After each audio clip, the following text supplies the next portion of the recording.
जय गुरु जी, शुक्राना गुरु जी। आवाज आ रही है संगत जी?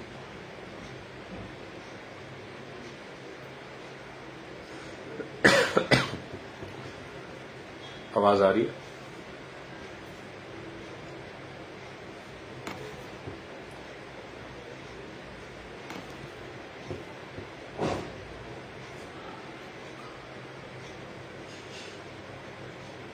सबको जय गुरु जी। जितनी संगत जुड़ रही है साथ संगत को जय गुरु जी, जय गुरु जी।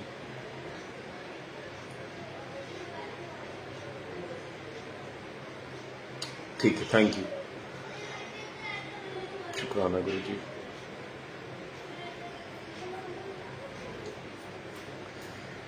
सबको जय गुरु जी। गुरु जी को चरण वंदना, मालिक के चरणों में प्रणाम।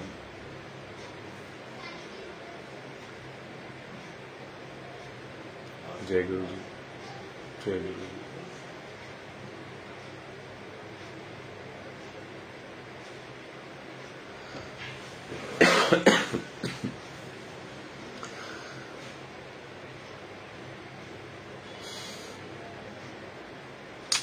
जितनी भी संगत जुड़ रही है मालिक से अभी इस फेसबुक लाइव के थ्रू, बड़े ही प्रेम से मालिक के चरणों में अपना शीश झुका के नतमस्तक होके बड़े ही प्रेम से मिलकर बोलेगी जय गुरु जी, धन धन गुरु जी, वाह वाह गुरु जी। आज का जो टॉपिक है संगत जी, आज का टॉपिक है भक्ति के ऊपर। आज जो मालिक सत्संग कराएंगे वो पेज बाय पेज मालिक लाइफ के जो हमारे पेज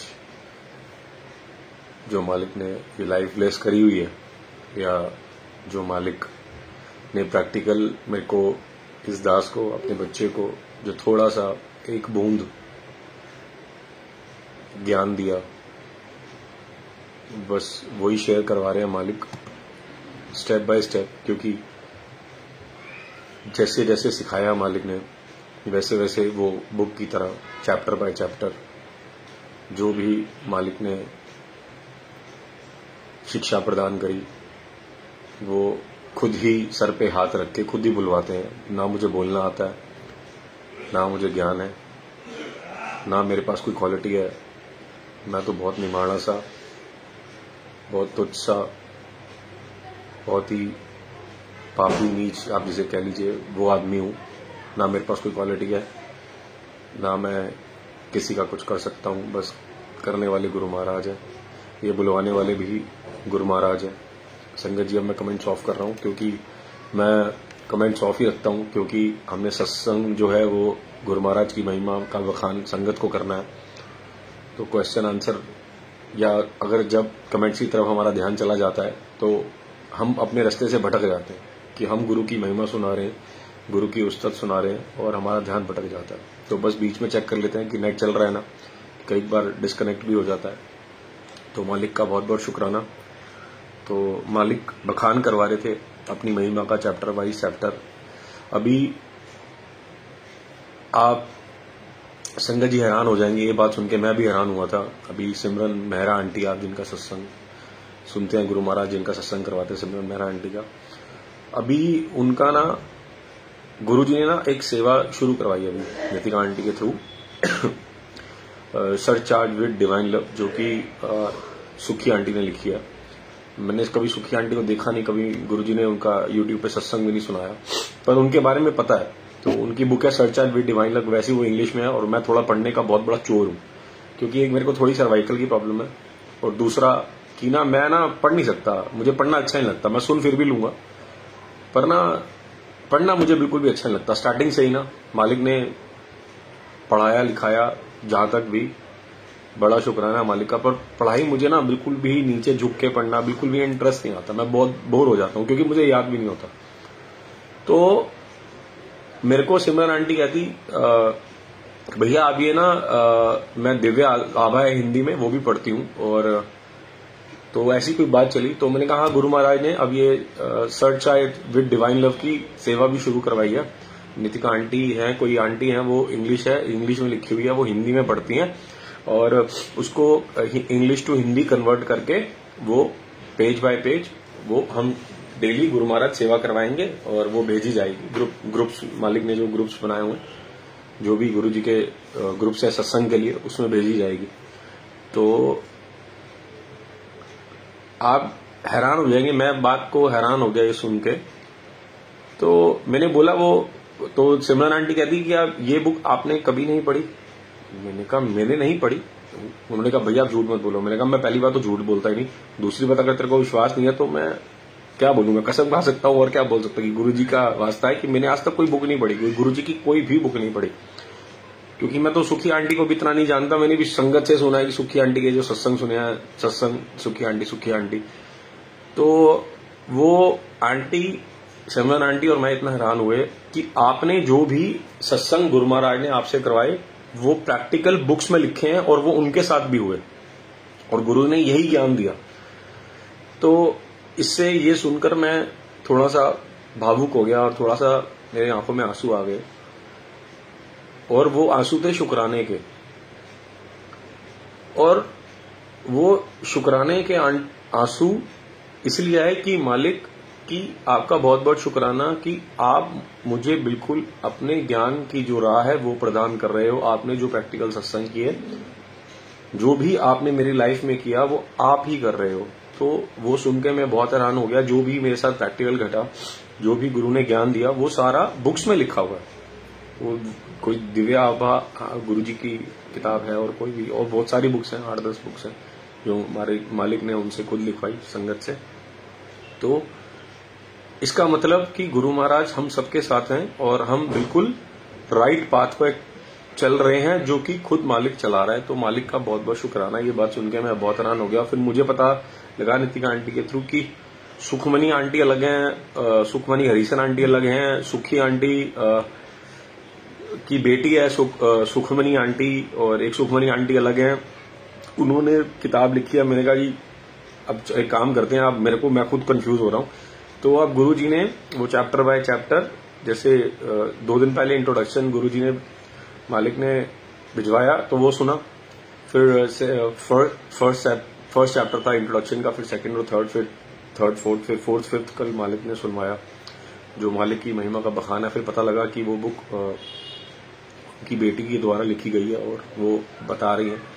तो चलो आगे वो सारी कंफ्यूजन दूर हो जाएगी, मालिक कराएगा। पर इससे ज्ञान ये था कि मालिक ने हाथ रख के सत्संग करवाते हैं, हमें कुछ भी नहीं पता होता क्या बोलना है। क्योंकि 10 मिनट पहले मैं सोच रहा था गुरु जी आज क्या टॉपिक है, आज क्या बोलना है, आप प्लीज, थोड़ा परेशान होता हूं मैं रात को, अपनी आंटी से ही बात करता हूं कल सत्संग मालिक करवा तो रहा है पर अब यही नहीं पता कि बोलना क्या है।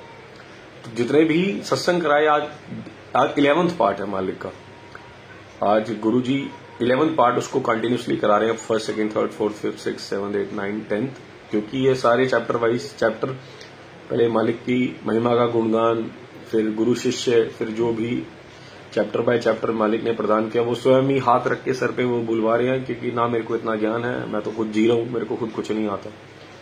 तो ये सब मालिक करवा रहे हैं। आज 11th पार्ट पे ले आए हैं और जिसकी हेडिंग है भक्ति। आज भक्ति के ऊपर गुरु महाराज सत्संग करवाएंगे शेयर, जो कि हम जितनी भी सारी साथ संगत है, हो सकता है कि ये एक बार में सत्संग ना समझ आए, और ये सत्संग उसी को समझ आता है, या कोई भी सत्संग उसी को समझ आता है जिसको गुरु महाराज आप ज्ञान प्रदान करना चाहते हैं। तो हो सकता है आपको ये सत्संग समझना है, क्योंकि ये थोड़ी ऊंची अवस्था, जैसे जैसे मालिक चैप्टर आगे बढ़ाता रहेगा लाइफ के, वैसे वैसे ऊंची अवस्था के सत्संग करवाता रहेगा। तो आज भक्ति जो स्टार्टिंग भी है और जिसकी अवस्था ऊंची हो गई है, और जो जुड़े हुए हैं मालिक के साथ अभी जो मालिक ने अपने चरणों के साथ जोड़ा है, तो ये मिक्स चलेगा, सत्संग मालिक मिक्स कराएंगे। उससे पहले नारायण अंकल जी की वीडियो आई थी बड़े मंदिर की। हम इतना हैरान होते हैं संगत जी, हम इतना हैरान होते हैं कि 2 दिन लास्ट सत्संग जो मालिक ने 3 सत्संग कराए, वो किसके ऊपर कराए? यही कि गुरु जी की फोटो एडिट्स नहीं करनी, गुरु जी का नाम अपने साथ नहीं लगाना, और कोई एस्ट्रोलॉजी के बीच में नहीं घुसना, पैसे नहीं देने कुछ भी, क्योंकि जो मतलब जो भी है, तो मालिक ने वो सत्संग करवाया और उसके बाद रीना आंटी से भी सेम बातें बुलवाई। तो मैं हैरान हो गया, संगत जी वही मैसेज 2 दिन बाद नारंग अंकल का बड़े मंदिर से आता है और वो सेम बातें यही कहते हैं। तो इसका मतलब अब गुरु महाराज चाहते हैं कि हम इन पाखंडों से, जो कि हम करते हैं, जो कि हम अपनी फेम के पीछे करते हैं, या फिर हम गुरु जी से दूर हो जाते हैं, भक्ति से दूर हो जाते हैं, वो हमें नहीं करना चाहिए। कुछ अगर वो किसी ने नहीं सुना तो कुछ मैसेजेस जिसमें हम भटक भी रहे हैं, भटक जैसे रहे हैं। एक अंकल जी ने बात बोली थी कि वी आर हम नॉट मैसेंजर्स ऑफ गुरु जी। अब इसमें 2 बातें हैं। कई लोग कहते हैं कि कई संगत का फोन आया कि हमें क्या संगत के सत्संग नहीं सुन रहे, वो झूठे हैं। नहीं, ऐसा नहीं, उन्होंने ये बात नहीं कही। नारायण अंकल ने ये बात कही है कि we are not messengers of Guru ji. इसका मतलब ये है कि हम, अगर मैं आपको कहता हूं कि मैं आपको गुरुजी से मिला दूंगा या गुरुजी का मैसेज आप तक पहुंचा दूंगा, जैसे कि मैं अभी, आप मेरे को एक सवाल करो, आप मेरे को भी एक सवाल करो, मैं आपको भी गुरुजी से पूछ के बताता हूं, तो ये हुआ मैसेंजर। तो उनका कहने का मतलब है कि जो कहता है कि मैं तुम्हें गुरु तक पहुंचा सकता हूं, वो गलत है। जितने भी सत्संग हो रहे हैं, जितनी भी संगत है जो सत्संग सुना रही है, वो गुरुजी उनसे सुनवा रहे हैं, तो वो सब मैसेंजर्स हैं। उससे हमें ज्ञान लेना है। जितने भी सत्संग है, लाखों करोड़ों सत्संग, वो गुरुजी ने उनके साथ रचे, फिर गुरुजी ने स्वयं आप तक पहुंचाए। तो ये मैसेजेस गुरुजी के आप तक पहुंच गए डायरेक्ट। तो ये वो सब मैसेंजर्स हैं।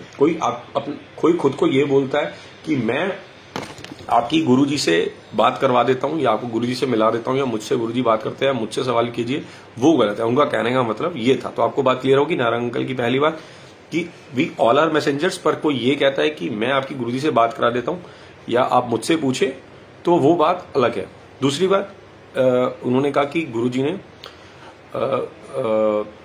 गुरबाणी जो श्री हमारे गुरु महाराज है उनके जो समय पे चलती थी, कोशिश करें वो चलाएं। तो अब संगत कह रही है कि वो कहाँ मिलेगी। पहली बात, वो कैसे मिलेगी? आप YouTube पे जाइए और पुरानी वीडियोस गुरुजी की देखिए, और उस पे वो जो पीछे चल रहे हैं भजन, वो जो शब्द चल रहे हैं, शब्द, भजन नहीं, सॉरी, जो शब्द चल रहे हैं, जो श्री गुरु ग्रंथ साहब जी से लिए हुए शब्द हैं, और तो वो आप उसको डाउनलोड कर लीजिए, ठीक है। और अगर वो आपको 4, 5, 10 शब्द मिल जाते हैं, अब आप सोचते हैं कि मैंने प्लेलिस्ट बनानी 2 घंटे की, तो मैं कैसे बनाऊंगा?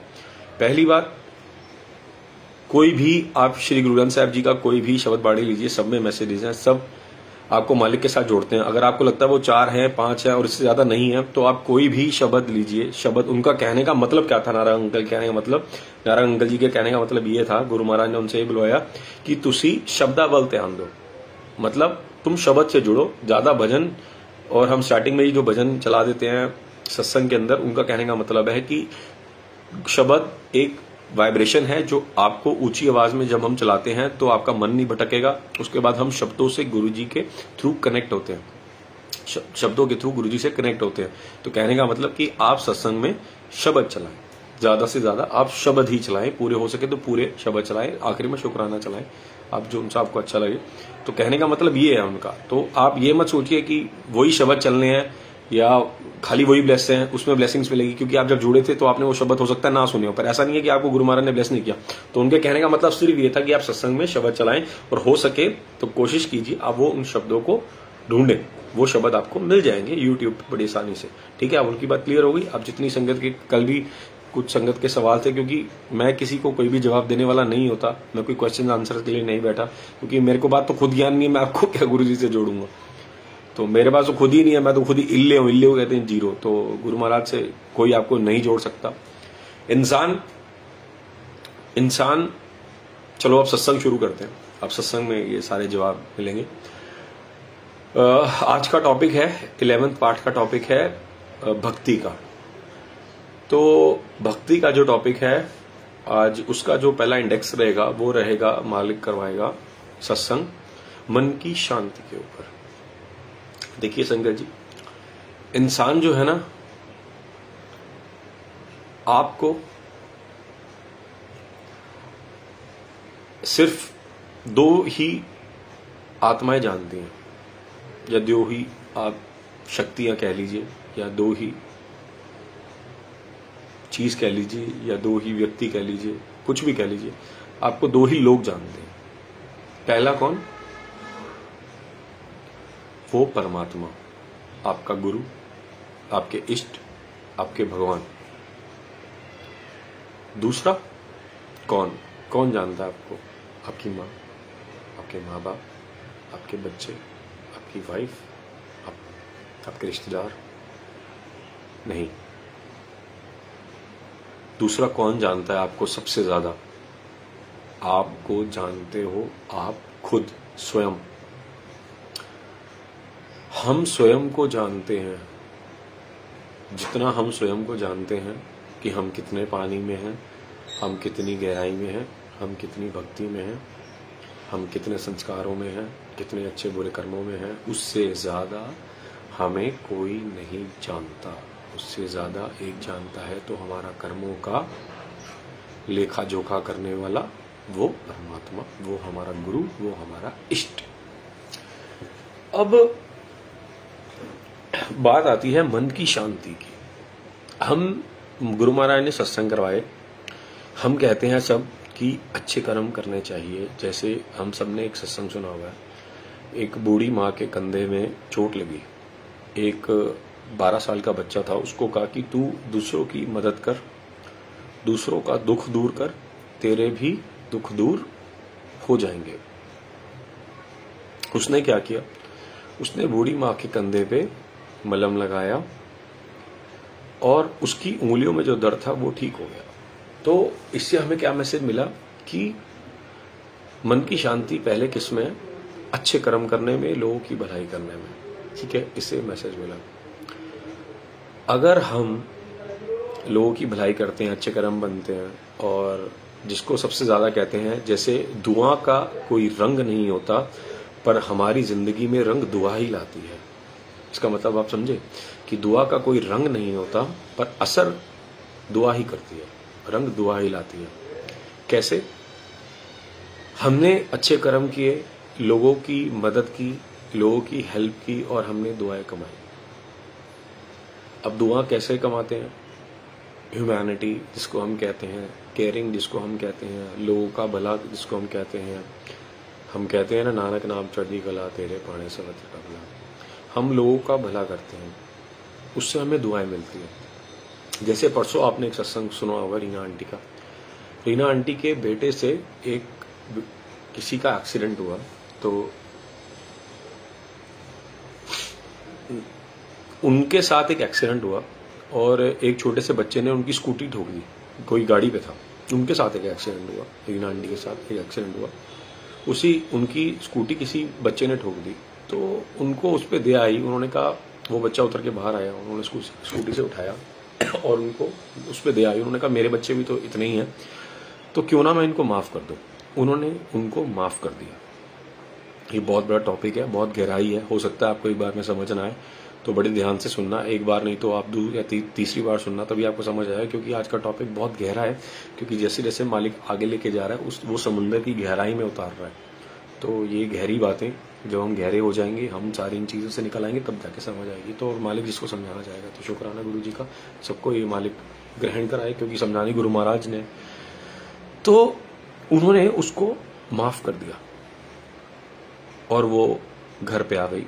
अब कोई 2-4 दिन पहले उन्होंने अपनी स्कूटी एक बहुत तेज चला रही थी या धीरे चला रही थी, वो जाने, एक बहुत तेज धड़ाम से एक गाड़ी में लगी, जिनका आगे का बोनट भी टूट गया और उनका बहुत नुकसान हुआ।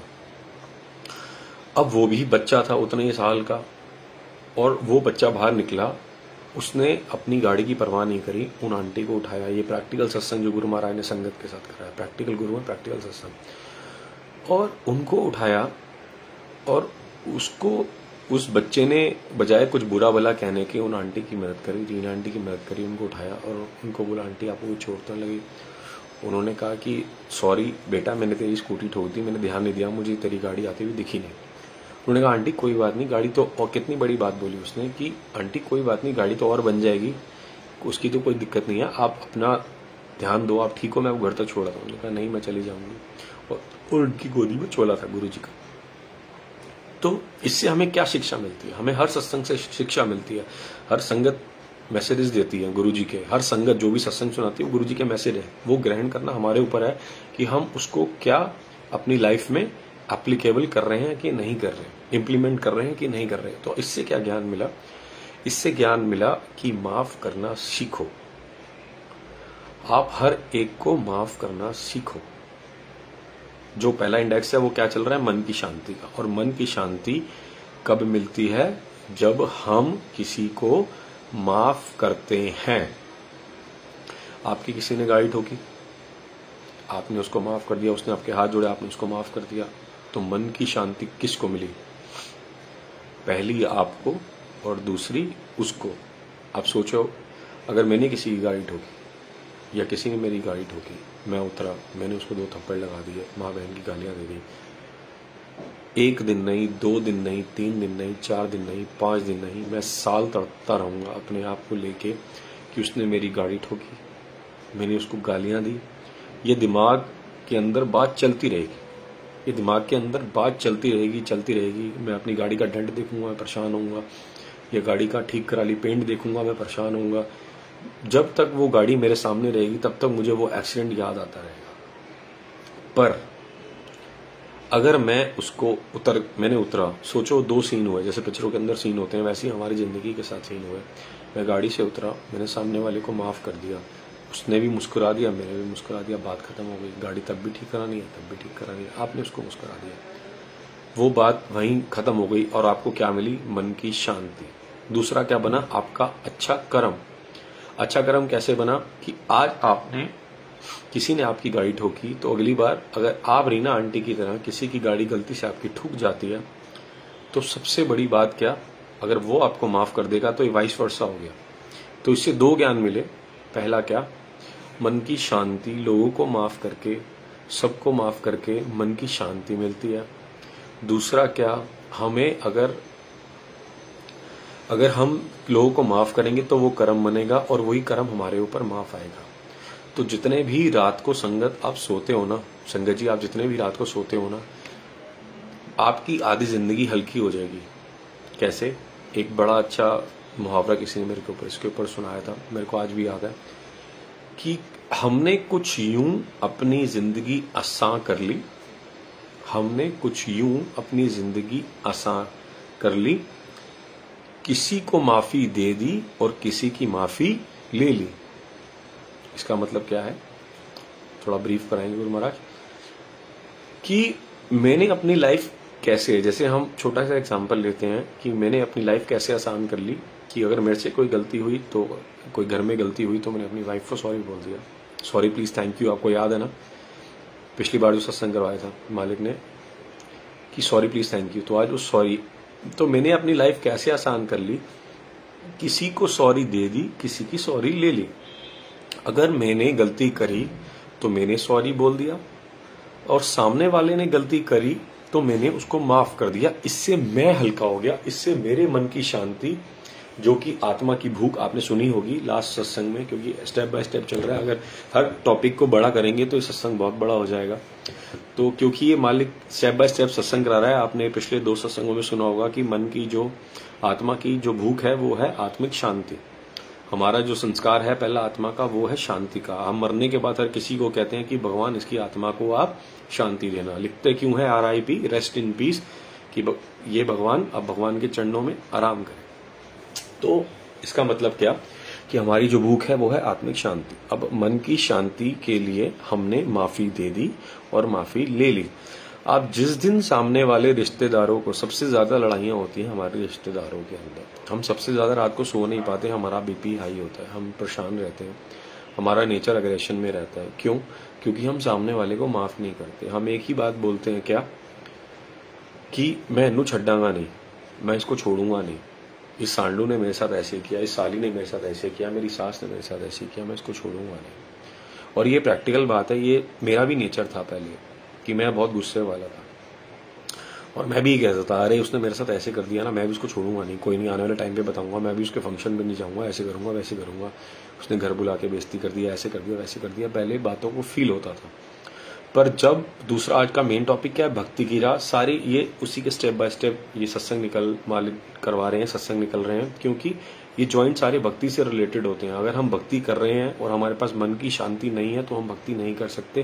पहला टॉपिक इंडेक्स है मन की शांति का भक्ति के अंदर। तो ये सारे भक्ति के पार्ट्स चल रहे हैं। पहला मन की शांति का, अगर मैं किसी बात को पकड़ के बैठ जाता हूँ और मैं सामने वाले को माफ नहीं करता तो वो भी मुझे माफ नहीं करेगा। अगर मैं अपने गुनाहों की माफी मांगता हूँ परमात्मा से और आप सामने वाले की गुनाह माफ नहीं करते, जैसे सोचो कि मैं एक संस्था में सेवा करता हूँ, मेरी सेवा लगी है गेट पे, एक कोई भी अंकल आंटी या किसी व्यक्ति ने कोई गलती कर दी और मैंने उसको माफ नहीं किया, या मेरे साथ कोई नीचे, मैं कोई ऑर्डिनेटर हूँ और मेरे नीचे कोई सेवादार है, उसने कोई गलती कर दी, मैंने उसको माफ नहीं किया, उसको माँ बहन की गालियां सुना दी, उसको गंदी बातें बोल दी, उसकी आत्मा दुखा दी। गलती तो आपसे भी हो सकती है, हम भी इंसान है, गलती मुझसे भी हो सकती है। अगर मैं कोऑर्डिनेटर हूँ किसी भी संस्था का और गलती मुझसे हो गई और मैंने उसको गाली दे दी, कुछ गंदी बातें बोल दिया, कुछ भी गलत बोल दिया, उसका दिल दुखा दिया, बल्कि तो क्या होगा, इससे दो कर्म बने। पहला क्या कि मैं अपनी अवस्था से नीचे आ गया, दूसरा क्या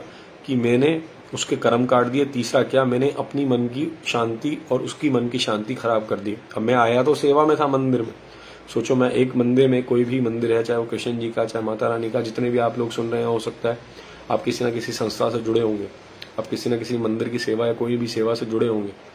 अगर आप क्या किसी अपने नीचे वाले सेवादार को या किसी कोई भी संगत जाती है, विच संगत हर प्रभ वसे जीव, हम सुनते हैं ना ये संगत सत्संग सुनते हैं ना, तो अगर आप किसी का भी दिल दुखा दोगे तो इससे तीन चीजों का नुकसान होता है। पहला आपकी मन की शांति, दूसरा उसके मन की शांति, तीसरा आपके जो अच्छे कर्म थे वो जल के राख हो गए, उसके बाद आपने उसके बुरे कर्म अपने अंदर ले लिए तो आप गुनाहगार बन गए। और उसके बाद फिर आप अपने गुरु से कैसे माफी मांगोगे, अपने इष्ट से कैसे माफी मांगोगे अगर आपने उसको माफ नहीं किया।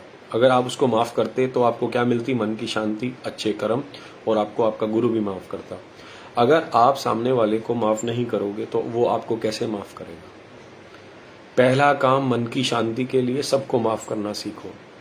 आपको इतनी अच्छी नींद आएगी, इतनी अच्छी नींद आएगी, आपकी जिंदगी बदल जाएगी। कई संगत ने अगर लास्ट के 3 जो लास्ट चैप्टर मालिक ने 10th पार्ट में सॉरी प्लीज थैंक यू करवाया था, अगर वो अपनी लाइफ में इंप्लीमेंट करे होंगे तो उनकी लाइफ में 110% चेंज आया होगा। ये प्रैक्टिकल गुरु जी ने मेरे साथ किया तो मैं आपको वही सुना रहा हूँ। ये कोई मन ग्रहण बातें नहीं है, कोई किताबों से उठाई हुई बातें नहीं है, ये प्रैक्टिकल गुरु जी हैं, प्रैक्टिकल सत्संग करवाते हैं। तो गुरु जी ने मुझको चेंज किया, ये 3 वर्ड मेरे अंदर डाले। पहला काम क्या है, माफ करना सीखो, सबको माफ करना सीखो, और गलती होती है तो सॉरी बोलना सीखो, उससे आप बड़े छोटे नहीं हो जाते। एक संगत थी, उनके ना आपस में एक आंटी है, उनका नाम नहीं, देखो नाम किसी का नहीं लेना चाहिए, जो भी आंटी है वो हम सारे ही ऐसे हैं। उनकी ना किसी रिश्तेदार से आपस में ना कलेश था, बातचीत नहीं थी, तो गुरु महाराज ने कुदरती सत्संग वही करवाते हैं हाथ रख के कि जैसा सामने वाला होता है ना उसमें से हमें ज्ञान लेना होता है। तो गुरु महाराज ने वहां पे सत्संग करवाया कि हम क्यों नहीं औरों के गुनाहों को माफ करते, हम क्यों रिश्तेदारी में अपने बंद के बैठ जाते हैं। और वो अपनी सगी जो उनकी भाई की बहन है, जिनको पता नहीं जो भी हम कहते हैं, तो वो जो उनके भाई की बहन है, ननान कहते हैं शायद उनको, तो ननान से अपनी वो उनकी काफी सालों से बात नहीं हो रही थी। अब संगत जी यकीन नहीं करेंगे, जब अगले सत्संग में उनकी ननान आई हुई थी और वो रोई बाद में गुरुजी के यहाँ कि गुरुजी ये चैप्टर मेरे लिए था, ये सत्संग मेरे लिए था, मैं अपनी ननान से बात नहीं करती थी, तो अगर मैं उनके गुनाह या अपने गुनाहों की उनसे माफी नहीं मांगूंगी, अपना मन मुटाव करके चलूंगी, तो मेरे गुनाह गुरु कैसे बख्शेगा। तो सबको माफ करना सीखिए, आप हल्के हो जाएंगे। आप रात को ना एक काम कीजिए, जब आप सोते हैं ना मंत्र जाप करा, मंत्र जाप के बाद ना आप आंख बंद करके गुरुजी के सामने ये बोला करो, गुरुजी क्योंकि हमारा काम ही सिर्फ हम यहाँ पे कर्म भोगने आए हैं, दुखों का देखो, दुखों का नाम जिंदगी है, जिंदगी का नाम दुख है। हम यहाँ पे सिर्फ आए कर्म भोगने के लिए हैं, सिर्फ और सिर्फ कर्म भोगने के लिए आए हैं। हम अगर जिंदगी में पैदा हुए ना यहाँ पे, हम अगर ये शरीर लेने आए तो सिर्फ दुख भोगने आए हैं। और दुखों का छुटकारा कैसे होता है, जब हम मालिक का नाम जपते हैं, हमें गुरु की शरण मिलती है। ठीक है, तो अगर आप लाइफ में अंदर आए और बोलते हैं कि दुख है, तो दुख का नाम जिंदगी है, ये तो भोगने ही पड़ेंगे। ये सुख तो आपको गुरु महाराज ही दे सकते हैं, आनंद दे सकते हैं, जिसको हम आनंद कहते हैं। अब रात को क्या बोल के सोना है, रात को ये बोल के सोना है कि गुरु जी मुझसे जितनी भी आत्माएं मैंने उनका दिल दुखाया हो या जाने अनजाने में मैंने कोई भी गलती करी हो, तो प्लीज वो सारी आत्माएं और गुरुजी मुझे बख्श देना। 11 दिन करके देखो, 11 दिन, आप बिलीव नहीं करोगे, आपकी जिंदगी में इतनी शांति आ जाएगी, इतनी शांति आ जाएगी। अपने रिश्तेदारों से अगर आपने गलती करी है आप उनको सॉरी बोलो, अगर उन्होंने गलती करी है आप उनको फोन करके तब भी सॉरी बोलो। क्यों? आप हल्के होगे। एक जेलसी माचिस की तीली की तरह होती है, अगर मैं सामने वाले को माफ नहीं करूंगा तो मैं खुद जल के राख हो जाऊंगा। तो इससे अच्छा यही है अपनी मन की शांति खराब करने से अच्छा, क्योंकि मन की शांति भक्ति के लिए बहुत जरूरी है। क्योंकि जब भी हम शब्दों में बैठते हैं, गुरुजी के शब्द चलाते हैं, गुरुजी के पास मेडिटेशन करने बैठते हैं या सत्संग में बैठते हैं, तो हमारा मन क्यों नहीं लगता? हमारा मन रिश्तेदारियों में या मैं में चल रहा होता है, तो मन कैसे जुड़ जाएगा? तो पहला भक्ति का स्टेप क्या है? मन की शांति। अब मन की शांति कैसे मिलेगी? जब आप सबके गुनाह माफ करना सीखोगे, आप खुद शांत हो जाओगे। तो समझ गए कि मन की शांति कैसे मिलेगी? पहला काम क्या? सॉरी बोलो। उन सब आत्माओं को रात को सॉरी बोला करो, गुरुजी को बोला करो, गुरुजी सॉरी, क्योंकि मैं यहाँ पे लेखा जोखा ही तो करने आया हूँ सबसे, अपना लेन देन ही तो करने आया हूँ। किसी ने मेरा पैसा मार लिया या कहीं मेरी चोरी हो गई या किसी केमिस्ट का या किसी डॉक्टर को देना ही है, तो हमारा सारे कर्म है, ये हम कार्मिक अकाउंट्स ही तो क्लियर करने आए हैं। तो उन सबसे अगर आप रात को आत्माओं से माफी मांग के सोओगे ना और गुरुजी को बोलोगे ना, गुरुजी कि मुझे माफ कर दो, मैंने जिसका भी दिल दुखा दिया और मैं आज के बाद नहीं करूंगा, बिलीव मी संगत जी, लाइफ में ड्रास्टिक चेंज आ जाएगा। ड्रास्टिक चेंज जिसे कहते हैं, आपकी जिंदगी बदल जाएगी, इतनी शांति मिल जाएगी आत्माओं को, क्योंकि हम शरीर नहीं है, हम आत्मा है और हमारी आत्मा जलती रहती है, तड़पती रहती है। तो पहला काम क्या है भक्ति का? आत्मा की शांति, आत्मिक शांति। और आत्मिक शांति कैसे मिलेगी? सामने वाले को माफ करके। अब क्या है, अब एक सामने वाले के ऊपर आपको इस पे मालिक सत्संग करवाते हैं कि इसमें आगे जो अगला स्टेप है मन की शांति के बाद है दुआएं कमाने का। तो अब इसमें दोनों चीजें हैं जो अगला सत्संग मालिक सुना रहे हैं, इसमें दोनों चीजें आती हैं कि दुआ भी कमानी और सत्संग भी। सत्संग के अंदर भी हमें मन की शांति कैसे प्राप्त होगी। एक ना आपको प्रैक्टिकल सत्संग सुना रहा हूँ। एक अंकल थे, अंकल ना अपाहिज थे, वो यहीं 12 नंबर गली में रहते थे। तो एक अंकल ना अपाहिज थे, तो अंकल अपाहिज थे, तो अंकल ना रोज कुत्तों को बाहर जाके गलियों में दूध डालना, चौराहा बना हुआ है यहाँ पे टी पॉइंट पे, वहाँ पे रोज दाना डालना, कबूतरों को, गाय को रोटी देना, मतलब जो भी अच्छा काम हो सकता था वो करते थे। जो भी अच्छा काम, उन अंकल की उम्र होगी कोई 60-65 साल। अब जो भी अच्छा काम होता वो करते, जो भी अच्छा काम होता वो करते, और इतने अच्छे बन गए अंकल, इतने अच्छे बन गए। पर वो पैरों से अपाहिज थे। तो उनका एक दोस्त बन गया, और वो दोस्त का ना कोई बहुत संतों के साथ लेना देना था। तो वो उन अंकल को उन संत के पास जिनको वो मानते हैं वो लेके गया, और उन संत से पूछा, ये आदमी बहुत अच्छा है, ये इंसान बहुत अच्छा है, और पर ये अपाहिज है, मेरे को इसको देख के रोना आता है, क्योंकि इसमें ऐसा कोई भी नेगेटिविटी या ऐसा कोई भी बुरा कर्म नहीं है जिसको देख के मैं ये कहूं कि ये इंसान बुरा है। तो संत जाने जान होते हैं। अब संत कौन होते हैं, ये बड़ा ध्यान देना। जरूरी नहीं है कि जो सफेद चोले में या मेरी तरह पापी आदमी कुर्ते पजामे में बैठा होगा या गलों में माला डाल के बैठा हुआ, हाथों में ब्रेसलेट डाल के बैठा होगा वो संत नहीं। हम संगत के बीच में भी संत होता है। संत है अवस्था का नाम, संत कपड़ों का नाम नहीं है, संत चोले का नाम नहीं है, संत अवस्था का नाम है। आज की डेट में जरूरी नहीं है कि जो चोले पहन के बैठे हुए हैं, जो बड़ी बड़ी मालाएं डाल के बैठे हुए हैं, बड़ी बड़ी जटाएं लेके बैठे हुए हैं, तो वो संत है। संत अपने कर्मों से इंसान होता है। अब वो इंसान कैसे होता है? अच्छे कर्म कमा के, हम सब जानते हैं अच्छे या बुरे कर्म क्या होते हैं। तो वो उन संतों के पास लेके गया, और उस संत ने उसको इधर बुलाया अपने पास, जो जिस अंकल को, अपाहिज अंकल को वो लेके गए थे, जिस हैंडीकैप अंकल को वो लेके गए थे, तो अपने पास बुलाया। उन्होंने कहा, तो इससे जाके पूछ, इसने अपनी जवानी में क्या किया। उसने कहा कि आप बताएं अंकल, संत जी आप बताएं, इसने अपनी जवानी में क्या किया। उसने कहा, ये एक सरकारी अफसर था और किसी को माफ नहीं करता था। अगर किसी की गलती हो जाए ना तो उसके हाथ पैर तोड़ देता था, उसको बहुत मारता था, बहुत रिश्वत लेता था। इसने बहुत पाप कमाए हैं, तो इसका लेखा इसके आगे आया है, तो ये इस उम्र में जाके हैंडीकैप्ड हो गया और इसलिए अभी अच्छे कर्म कर रहा है। अब वो घर गया, उसने पूछना तो नहीं चाहिए था। उसने पूछा कि आप अपनी जवानी में क्या करते थे। उसने बोला कि मैं एक एमसीडी का अफसर था। और तो आप कैसे थे? वो बोलना शुरू हुआ, अपाहिज आदमी। वो रो पड़ा कि आप, मुझे पता है मुझसे क्यों पूछ रहे हैं, कि मैं बहुत क्रूर इंसान था, मैं किसी की कभी गलती माफ नहीं करता था।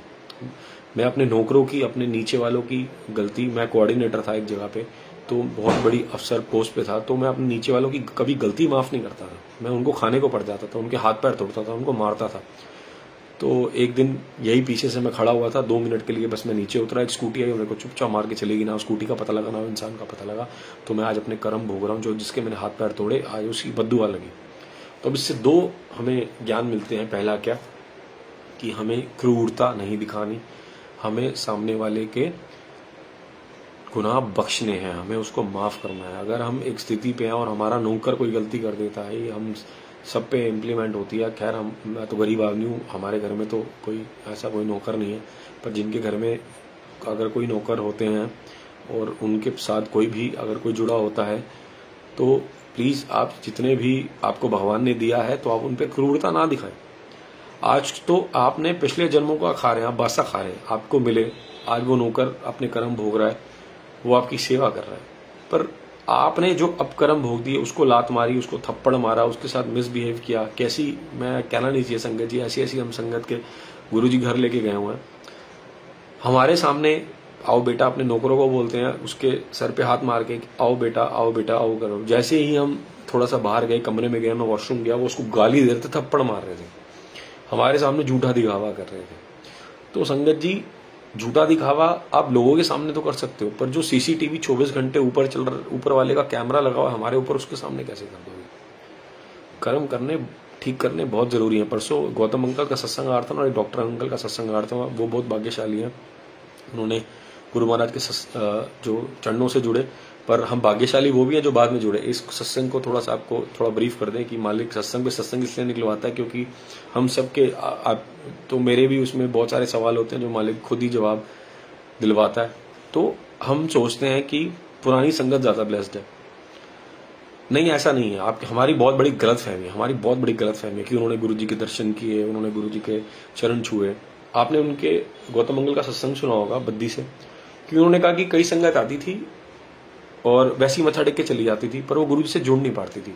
इसका मतलब पता है क्या है? जिसको गुरु जी चाहेंगे वो जुड़ेगा, जिसको गुरु जी नहीं चाहेंगे वो नहीं जुड़ेगा। तो कई संगतें ऐसी होगी और कई संगतें ऐसी जो गुरु जी के समाधि लेने के बाद छूट गई या बाद में नहीं गई, उनको भरोसा नहीं हुआ और खाली गुरु जी तक थी। और कई संगत आती थी, दर्शन करती थी और चली जाती थी। पर इससे हमें 2 आंसर मिलते हैं, ध्यान रखना। पहला ये कि जिसको गुरु ने अपनी शरण में लेना होगा उसी को लेंगे। दूसरा ये, अब का जो सत्संग है, अब का सत्संग, जैसे मेरे को गुरु महाराज ने फिजिकल दर्शन नहीं दिया, हम कुछ साल पहले ही मालिक ने अपने से जोड़ा, ऐसी जितने भी हम सारी संगत हैं, हम गुरु महाराज से अब जुड़े। और ऐसी कितनी संगत हम देखते हैं कि गुरु महाराज ने वही प्रैक्टिकल जो उनके साथ किया, वही प्रैक्टिकल हमारे साथ कर रहे हैं। कितनी संगत से गुरु जी बात करते हैं। मैं तो पापी हूं, मुझसे तो खैर बात नहीं करते, पर अपनी प्रेजेंस तो शो करते हैं। हम सबको प्रेजेंस तो शो करते हैं ना, अपनी सबको प्रेजेंस शो करते हैं। और जितने भी हम संगत सत्संग सुन रहे हैं, हम गुरु जी को हमने फिजिकल फॉर्म में नहीं देखा, हमने राम जी को हनुमान जी को फिजिकल फॉर्म में नहीं देखा, पर हम उनकी पूजा करते हैं उनके विश्वास से। तो जितनी संगत ने सोचो कि गुरु जी की गद्दी घर पे लगाई हुई है, उनपे क्यों उन्होंने दर्शन नहीं किए? हम सब ने दर्शन नहीं किए, पर हमारे साथ गुरु जी ने प्रैक्टिकल सत्संग किया ना, हमारी जिंदगी में गुरु जी ने चमत्कार किया ना, हमें मन की शांति प्रदान की ना, हम सबको गुरुजी ने भक्ति के राह पे चलाया ना, और अपनी प्रेजेंस शो की ना, तो कितने बड़े हम भाग्यशाली हैं कि हमारे जीवन में गुरु आ गया और उन्होंने प्रैक्टिकल करके दिखा दिया। अगर मैं फिजिकल फॉर्म में नहीं हूं, पर मैं आत्मिक फॉर्म में उस पावर में तो तुम्हारे साथ हूं ना, तो इसीलिए आप भी ब्लेस्ड हैं। आप ऐसे मत सोचो उन्होंने दर्शन किए तो आप वो ये सोचते हैं कि हमने तो दर्शन किए, हम मान रहे हैं। कितने संगत का मैंने गुरुजी ने सत्संग सुना है पुरानी संगत के, कि वो ये मान रही है कि हमने तो दर्शन किए, पर आज की संगत जो मालिक ने अब जोड़ी और उन्होंने दर्शन नहीं किए, पर वो भी इतना विश्वास करती है, अटूट विश्वास करती है गुरु जी पे। तो मालिक का शुक्राना, ये विश्वास का दान गुरु जी ही बख्शते हैं। तो कोई भी छोटा बड़ा नहीं है। हो सकता है कि मैं आप जितनी संगत जुड़ी हुई है, ये जितनी संगत सत्संग सुन रही है, वो जन्मों जन्मों से जुड़ी हो, क्योंकि हमारा लेना एक जन्मों का नहीं होता, वो गुरु जी का एक प्लान होता है उनके अनुसार कि हमें कौन किसको कैसे जोड़ना है, कब जोड़ना है, वो गुरु महाराज जानते हैं। तो ऐसा कोई भी नहीं है जो गुरुजी से मिला हुआ है ज्यादा भाग्यशाली है। आप भी बहुत भाग्यशाली हो क्योंकि आप गुरुजी मिल गए हैं। अगर जरूरी नहीं है फिजिकल फॉर्म में मिलना, फिजिकल, देखिए मेरी बात सुनिए, गुरुजी फिजिकल फॉर्म में मिले और आप उनको छोड़ के चले गए, या आप उनकी किसी बात से पीछे हो गए, तो वो ज्यादा बेटर है, या हमने उनके दर्शन वैसे नहीं किए और हम मेडिटेशन में जा रहे हैं, उनके दर्शन कर रहे हैं, गुरुजी हमें प्रेजेंस दे रहे हैं, इतने अच्छे अच्छे संगतों के थ्रू सत्संग सुना रहे हैं, या वो बेटर है। तो मालिक को पता है। देखो, हम वो मांगते हैं, लोग वो मांगते हैं जो आपके लिए अच्छा होता है, पर गुरु वो देता है जो हमारे लिए अच्छा होता है। बात को समझे? हम वो मांगते हैं जो हमें अच्छा लगता है, पर गुरु वो देता है जो हमारे लिए अच्छा होता है। तो गुरु जी से हम कुछ भी मांगते हैं कि हम गुरु जी आपके टाइम पे प्रेजेंट क्यों नहीं थे, तो गुरु महाराज यही आंसर करते हैं कि हमें नहीं पता, हमारी बुद्धि इतनी सी है, हमारा इतना सा कटोरा, इतना सा बर्तन है। आप सोचो कि अगर 100 ग्राम की मेरा बर्तन है, दिमाग हम सब किसी का बर्तन होता है, कि अगर मेरा 10 ग्राम का बर्तन है तो उसमें 10 ग्राम दूध ही आएगा, या 10 ग्राम पानी आएगा, 10 ग्राम कुछ भी आएगा, 10 ग्राम जल आएगा। तो किसी का बड़ा बर्तन है और वो मालिक ही बर्तन बड़ा करता है, तो उसके पास उतना ही ज्ञान आएगा। अब उस ज्ञान को हम समझ नहीं सकते कि हम पहले क्यों नहीं पैदा हुए, हम 2007 से पहले क्यों नहीं जुड़े। तो गुरु महाराज का बहुत बहुत शुक्राना कि आपको, हम सबको मालिक ने अपने चरणों से जुड़ा। पहले या बाद में वो मैटर नहीं करता, हमारी जर्नी को गुरु महाराज जानते हैं। तो कभी भी पुराने वाले को बड़ा मत समझो और अपने को छोटा मत समझो, आप भी उनके बराबर हो। ये हमारी आत्मिक अवस्था होती है। जरूरी नहीं होता कि कोई पुराना होगा तो उसकी आत्मिक अवस्था ऊपर होगी। हमारे अंदर ऐसी कितनी संगत से गुरु महाराज मिलाते हैं जो 1 साल पहले जुड़ी है, 1 महीने पहले जुड़ी है, और जिनसे पृथक गुरुजी बात करते हैं, और जिसको गुरुजी मिल जाते हैं वो हमेशा छुप के रहता है। मैनू छुपे रहन दी चाह। जिसको गुरु महाराज मिलते हैं ना, वो हमेशा छुपा रहता है, वो कभी भी आगे नहीं आता। कभी भी मेरी तरह वो फेसबुक पे दिखावा नहीं करेगा, या सत्संग नहीं करेगा, या अपनी वडियाई नहीं करेगा। आप मेरे जैसे पापी को तो खैर पता नहीं कब भगवान मिलेगा, पर जिनको भगवान मिल जाता है ना, वो कभी भी आगे नहीं आते, कभी भी आगे नहीं आते। आप यकीन कर लो कि वो अपने साथ ना कभी गुरु का नाम जोड़ते हैं। अगर गुरु का नाम कैसे जोड़ना, हम अपने आगे आजकल गुरु का नाम लिखना शुरू हो गए हैं। गुरु जी के साथ जो भी नाम, उसका सीता, जो भी अनिल, जो भी नाम होगा, अपने साथ गुरु का नाम जोड़ रहे हैं। तो हमारे अंदर भी इतनी बुद्धि नहीं है। इस बुद्धि का प्रकाश भी मालिक देगा। अभी सत्संग के अंदर मालिक सत्संग कराते हैं क्योंकि एक बहुत गहराई है, मालिक के सत्संग के अंदर बहुत गहराई है, और वो गहराई उसी को समझ आएगी जिसको वो ले जाना चाहेंगे, उसको नहीं समझ आएगी जिसको नहीं ले जाना चाहेंगे। तो इसीलिए कोई पुराना नया नहीं होता, सब मालिक के बच्चे हैं, सब बराबर हैं, और आप उनसे ज्ञान लिया करो। जितने भी सत्संग सुना रहे हैं सब मैसेंजर्स हैं गुरु जी के, आप भी मैसेंजर्स हो। जब आप सत्संग सुनाओगे, मैसेंजर्स कैसे हो कि आपके साथ गुरु ने सत्संग किया और आपने वो बखान कर दिया।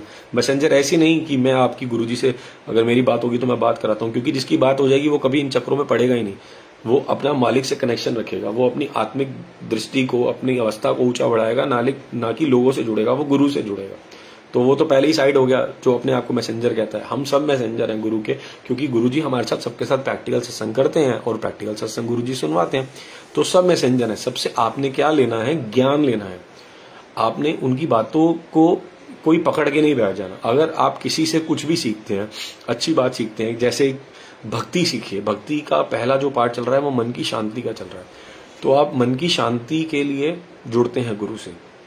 हम जितने भी, अगर आज गुरु जी के बड़े मंदिर गए हैं या सत्संग में जाते हैं या कोई भी मंदिर गुरुद्वारे जाते हैं, तो हम अपनी मन की शांति के लिए जाते हैं, जो कि सबसे पहला काम है। हम क्यों जाते हैं? हम क्यों कहते हैं कि हम बड़े मंदिर गए और हमें शांति मिल गई? कहते हैं ना, मैं बड़े मंदिर गया, मेरे को इतना सुकून मिला, इतना सुकून मिला, इतनी शांति मिली, क्योंकि वो हमारी आत्मा की असली भूख है।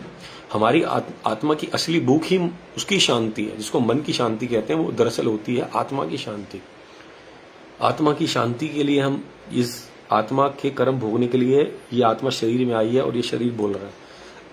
तो हमारी जो संस्कार है आत्मा का या भूख है, वो क्या है? आत्मिक शांति, जिसको हम मन की शांति कहते हैं। मन सुखी तन सुखी। अगर आपका मन सुखी रहेगा तो आपका तन सुखी रहेगा, तन सुखी रहेगा तो आसपास का सारा व्यवहार सुखी रहेगा। तो संगत जी, आज गुरुजी ने हमें क्या सिखाया? क्या सत्संग तो बहुत गहराई में होते हैं आगे, और सत्संग में सत्संग निकलते हैं। तो आज खाली आप इतनी, हम 2 ही बातें आज गुरु महाराज से चरणों में अरदास करेंगे कि गुरु महाराज, ये जो आपने सत्संग कराई, सिर्फ 2 बातें आपने सिखाई हैं वो सिखाओ। पहला तो भरोसा करो अपने गुरु पे। दूसरा क्या? कि हमने अपने मन की शांति के लिए सबको माफ करना है। अपने बड़े को, छोटे को, हम अगर अपनी क्रूरता में आ जाते हैं, सोचते हैं मैं जज हूं, मैं पुलिस वाला हूं, मैंने इसको माफ नहीं करना, आप माफ करोगे तो ऊपर वाला आपको माफ करेगा। आप अपने रिश्तेदारों को माफ करोगे तो गुरुजी आपको माफ करेंगे। आपको उससे दो चीजें होंगी, आपके कर्म निर्मल होंगे, दूसरा आप अपने मन की शांति। इसलिए हाथ जोड़ के रिक्वेस्ट है, जितने भी अगर आप कोई सेवा करते हो, कहीं पे किसी सोसाइटी से जुड़े हो, अगर आपकी उनसे अनबन है, आप उनको सॉरी बोलिए। आपके रिश्तेदार हैं, उनकी आपसे लड़ाई है, आप उनको खुद सॉरी बोलिए। और शाम को देखिए आपको गुरु महाराज कितनी शांति प्रदान करेंगे। ये प्रैक्टिकल गुरु जी ने करवाया तो प्रैक्टिकल सत्संग करवा रहे हैं। इसलिए सभी संगत से हाथ जोड़ के रिक्वेस्ट है कि जो अगर इस बात को थोड़ा समझती है तो अपने रिश्तेदारों को माफ करो। सामने वाले की अगर कोई गलती हो जाती है, आपसे नौकर से कोई गलती हो जाती है, सेवा करते हुए आपके साथी से कोई गलती हो जाती है, कोई संगत से गलती हो जाती है, विद संगत हर प्रभु वसे जियो। हर संगत में गुरु बसता है, हर आत्मा में राम बसता है, हर शरीर में राम बसता है, क्योंकि उसने राम का ही हो जाना है एक ना एक दिन, चाहे देर चाहे सवेर। तो उस राम की कदर करो। आपका नौकर है वो भी राम है, आपकी बीवी है वो भी राम है, आपके बच्चे हैं वो भी राम है। उन सब में राम को देखो, उन सब में गुरु को देखो, उन सब की कदर करो। किसी के साथ भी गलत मत करो, दुर्व्यवहार मत करो, उनको माफ करना सीखो। उससे दो चीजें, पहला हमारे अच्छे कर्म, दूसरा हमारे मन की शांति। और अब इस मन की शांति का आगे बढ़ाएंगे नेक्स्ट सत्संग में। थोड़ा सा जो पिछला सत्संग रह गया था वो था, पिछला जो टॉपिक महाराज जी ने लिया था, महाराज जी ने दिलवाया था, ये जन्म तुम्हारे लिखे। मन की शांति कैसे मिलती है? ह्यूमैनिटी से मिलती है। जब हम गुरु महाराज ने बात कराई भगत पूर्ण सिंह जी के ऊपर, जो कि जिन्होंने अमृतसर के अंदर पिंगलवाड़ा बसाया। पिंगलवाड़ा में मेंटली जो रिटार्डेड या जो फिजिकली चैलेंज, जो मेंटली इल होते हैं, उनके लिए उन्होंने बसाया। एक्चुअली थोड़ा सा आपको भगत पूर्ण सिंह जी के बारे में गुरु महाराज कहलवाएंगे कि भगत पूर्ण सिंह जी, एक्चुअली उनका नाम था रामजी दास। ये 1904 में भगत पूर्ण सिंह जी पैदा हुए थे। भगत, और वो हिंदू धर्म में पैदा हुए थे। अब वो छोटे से थे, शायद 7 या 8 साल के थे, तो वो सेवा पे लग गए। अब वो मंदिरों में सेवा के लिए जाना उन्होंने शुरू कर दिया। अब वो मंदिरों में सेवा के लिए जाते, पूरी रात सेवा करते, और मंदिर में उनको पंडित जी ने ना खाना पूछा ना पानी पूछा, उन्होंने वहां सेवा करी। कुछ टाइम बाद वो गुरुद्वारे पहुंचे। अब वो गुरुद्वारे पहुंचे, उन्होंने वहां पे सेवा भी करी, और रात को तो उन्होंने देखा कि रोज डेली 20 से 25 संगत आती है, रात को रुकती है, और एक ही जगह पे उनका लंगर बनता है। जो अंदर वालों के लिए लंगर बनता है वही बाहर वालों के लिए बनता है, जो अंदर वाले खाते हैं वही बाहर वाले खाते हैं, और जो सेवा करते हैं उनको वहां पे लंगर भी दिया गया। अब उन्होंने मंदिर में सेवा करी तो उनको मंदिर में लंगर नहीं मिला, रात को रोटी नहीं मिली। अब उन्होंने गुरुद्वारे सेवा करी, तो जब वो छोटे से थे तो गुरुद्वारे सेवा करी, तो रात को उनको भाई जी ने गर्म दूध भी दिया और लंगर प्रसाद भी दिया। अब उन्होंने देखा कि यार इसका मतलब कि ये सही रहा है कि जहां पे खाना तो मिल रहा है कम से कम, और जहां सेवा भी करो और सारे सिमरन भी करते हैं, और रात को लोग आते हैं, ठहरते भी हैं, उनकी सेवा भी होती है, तो यहाँ पे ह्यूमैनिटी है।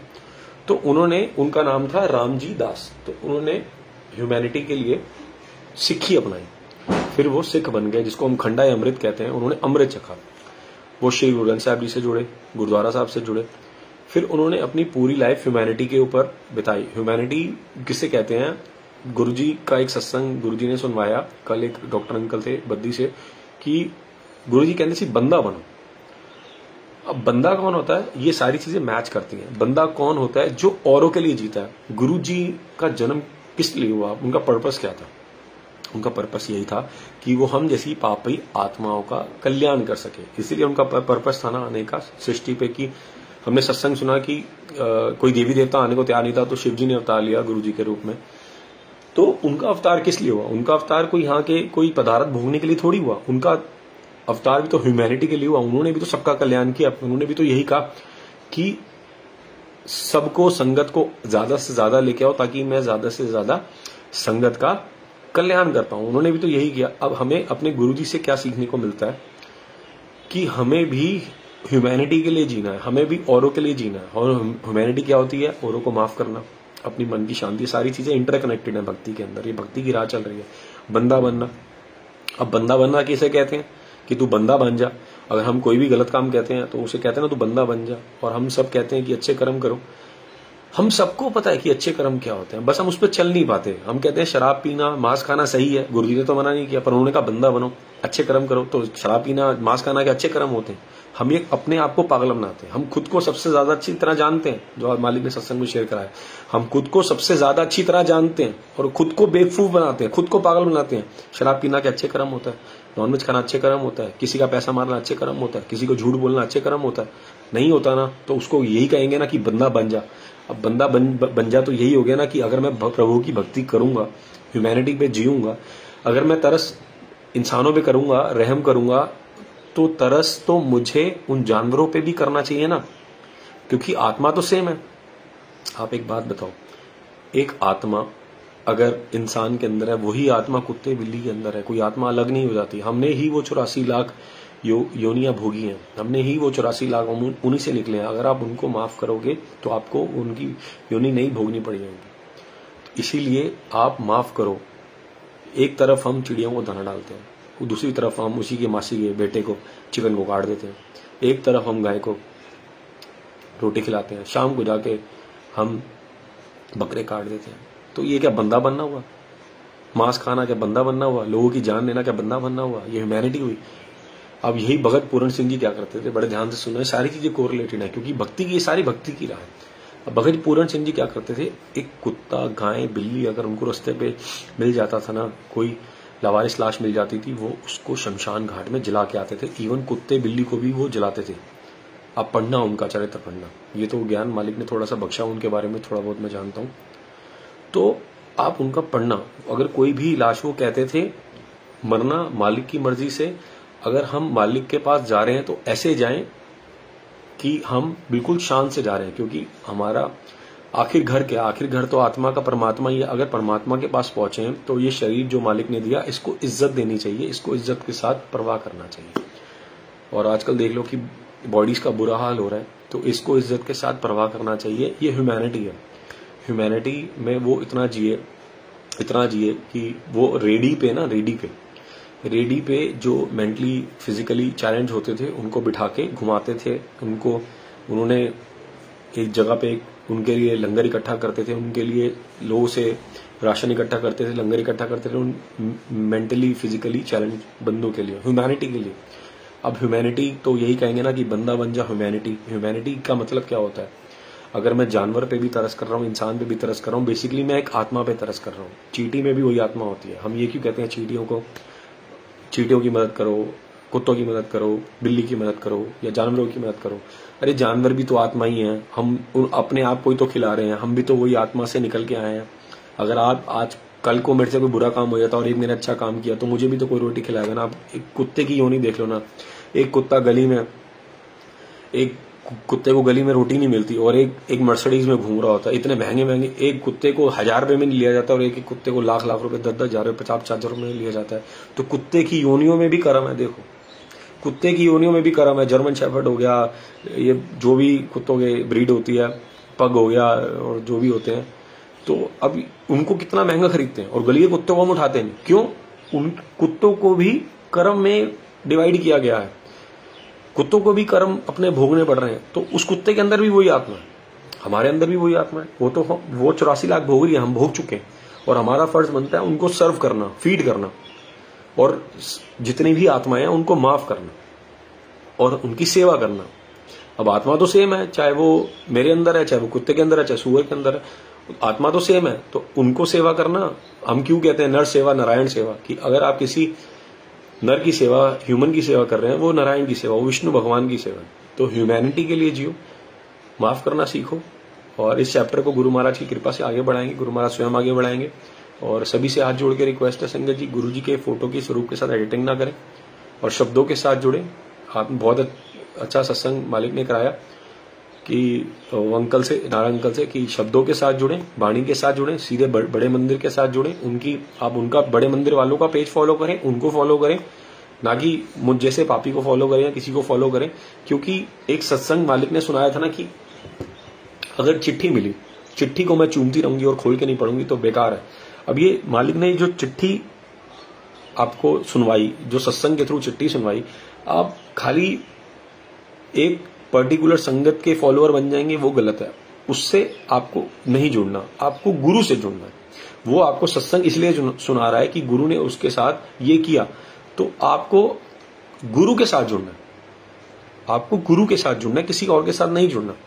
बेसिकली हम सत्संग क्यों जुड़ते हैं कि हमारा गुरु से प्यार पैदा हो जाए, भाव पैदा हो जाए। आपको गुरु से कोई भी नहीं मिला सकता, कोई भी जो कहते हैं मैं आपको गुरु से मिलाता हूं गलत बोल रहा है, कोई नहीं मिला सकता। आपको गुरु से एक ही बंदा मिला सकता, वो है आप खुद, या दूसरा वो गुरु, तो अगर वो चाहेगा तो आप मिलोगे। अगर आपको कोई कहता है कि मैं आपको गुरु महाराज से मिलवा दूंगा, आप ये काम करो, वैसे करो, पाखंड करो, ये करो, वो करो, आपको कोई भी गुरु से नहीं मिलवा सकता, आपको कोई भी शेरावाली माता से नहीं मिला सकता, हनुमान जी से नहीं मिला सकता। वो स्वयं आपको मिलवाएंगे। एक धन्ना जट की आज थोड़ा सा लेते हैं।